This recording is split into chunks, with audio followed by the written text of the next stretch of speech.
Olá, louvado seja nosso Senhor Jesus Cristo, para sempre seja louvado. Glória ao Pai, ao Filho e ao Espírito Santo, como era no princípio, agora e sempre. Amém. Queridos irmãos e irmãs, paroquianos da nossa paróquia Nossa Senhora da Abadia, Diocese de Cristalândia, graça e paz, que Deus abençoe e ilumine a todos nós nessa terça-feira, dia 10 de dezembro de 2024. Pedindo a Deus sabedoria nessa segunda semana do Advento, e o evangelho que nós temos de hoje é Mateus, capítulo 18, versículos de 12 a 14. O Senhor esteja convosco, Ele está no meio de nós. Proclamação do evangelho de Jesus Cristo segundo Mateus. Glória a vós, Senhor. Naquele tempo disse Jesus a seus discípulos: que vos parece? Se um homem tem 100 ovelhas e uma delas se perde, não deixa ele as 99 nas montanhas para procurar aquela que se perdeu? Em verdade vos digo, se ela a encontrar, ficará mais feliz com ela do que com as 99 que não se perderam. Do mesmo modo, o Pai que está nos céus não deseja que se perca nenhum desses pequeninos. Palavra da salvação. Glória a vós, Senhor. Deus não deseja que se perca nenhum desses pequeninos. Deus não deseja perder nenhum dos seus filhos. É igual o coração de uma mãe que não deseja perder a sua cria. Assim Deus se comporta diante de todos nós. Deus, através de Mateus, conta essa parábola. O que vos parece? Viu? Alguém tem 99, perde uma e ele vai atrás dessa perdida.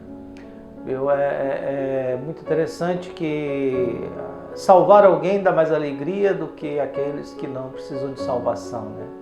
É porque aqueles que não precisam de salvação, as 99 ovelhas, elas fazem aquilo que já é o correto, aquilo que já é o ordinário, aquilo que deve ser feito.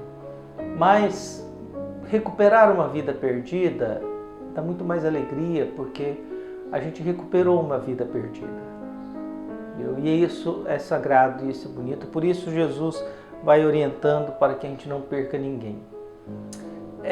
Muito tempos atrás tivemos um dia de formação dos padres da diocese. O tema era os sacramentos da iniciação cristã, viu? E a gente ia observando que cada vez mais está ficando mais difícil para os padres assumir e cuidar de uma paróquia, viu? Por vários motivos. Pela fragilidade dos padres, pelo cansaço, pela tensão. Há um índice alto de suicídios dos padres que está aumentando. Pela pressão, pelas cobranças, ou às vezes pela má formação, pela incapacidade, pela desinformação, pelas exigências. Então, há padres que estão vivendo como se tivesse a tensão de alguns padres em alguns lugares, por causa até às vezes da pressão dos leigos, das cobranças, da vigilância. Alguns padres se sentem como se estivesse num campo de batalha. A tensão e a pressão às vezes é como se estivesse num campo de batalha. Um outro fenômeno difícil são os coach e os influencers religiosos que começam a dar orientações aos paroquianos. E aí passa um pouco, a gente está numa paróquia e os paroquianos seus seguem a orientação de um outro pastor, seguem a orientação de um outro padre ou um outro coach ou um outro influencer religioso que começa a dizer o que se deve ou o que não se deve fazer dentro da igreja. E às vezes até arrumar trabalho para os padres locais. É a jovem que chega e diz: fulano de tal orientou que a gente tem que confessar toda semana. E você pergunta: mas não é essa a orientação da igreja? Não, mas ele orientou. Você então manda ele atender. Manda ele atender. Aí vem esses pessoal que começa a arrumar serviço para os outros. Começa a influenciar nos outros. E a gente corre o risco de se tornar vítimas de um mundo em que um grupo de gente alienada, fundamentalista, radical, conservadora, que tem acesso às redes sociais, começam a influenciar e ideologizar o mundo religioso. As pessoas começam a fazer promessa usando a Eucaristia, fazendo com que a Eucaristia se tornasse um devocional. Eu fiz a promessa de comungar todo santo dia. Eu fiz a promessa de sempre comungar de joelhos e na boca. Isso vai levando a uma postura de usar a Eucaristia como uma devoção. Devoção não pode ser atribuído à Eucaristia. Eu não posso usar a Eucaristia para fazer promessa. Eu não posso usar o corpo e sangue de Jesus para criar uma devoção pessoal. Devoção pessoal, reza do terço, a sua devoção a um santo. Então a gente vive num mundo em que as pessoas vão se perdendo, sem contar a invasão e a influência da mentalidade evangélica ou protestante dentro do mundo católico. O livro que deu origem à renovação carismática é um livro de jovens evangélicos fazendo experiências de oração. Tanto que o primeiro retiro que deu origem à renovação carismática foi dirigido e conduzido por jovens evangélicos presbiterianos. Um dos livros mais vendidos no Brasil, Café com Deus Pai, é de um pastor que fundou uma igreja, que criou um devocional.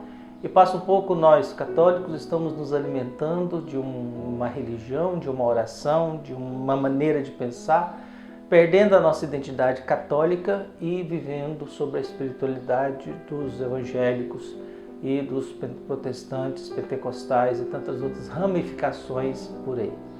O perigo de tudo isso é que a gente pode não perder totalmente a nossa identidade, a gente pode perder o Evangelho de Jesus Cristo, a gente vai nos afastando do Evangelho e vamos nos tornando mais igreja.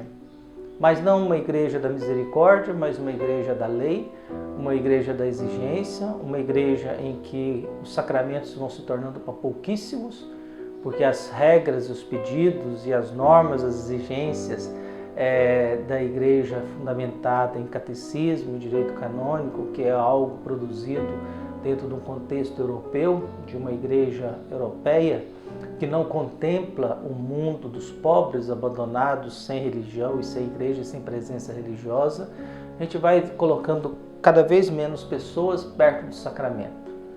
Então, às vezes, não é a ovelha que se perde, a gente que faz com que ela se perca. Às vezes, não é a ovelha que se extraviou, às vezes são as exigências nossas que faz com que essa ovelha nos diga: não quero mais seguir vocês, fique com as suas 99. O problema é que nós não temos 99 ovelhas. Possivelmente, estatisticamente, vão de 3 a 4% da população da cidade na missa aos finais de semana. Em alguns lugares, 2%. Em alguns lugares, até 1% da população. Desses, 1, 2, 3, no máximo 4%, pouquíssimos comungam, porque não estão mais em condições de graça para comungar. Por isso que Deus possa nos ajudar a gente não ficar perdendo ovelhas, mas nos ajudar a acolhê-las e salvá-las acima de tudo. Um abraço e até mais.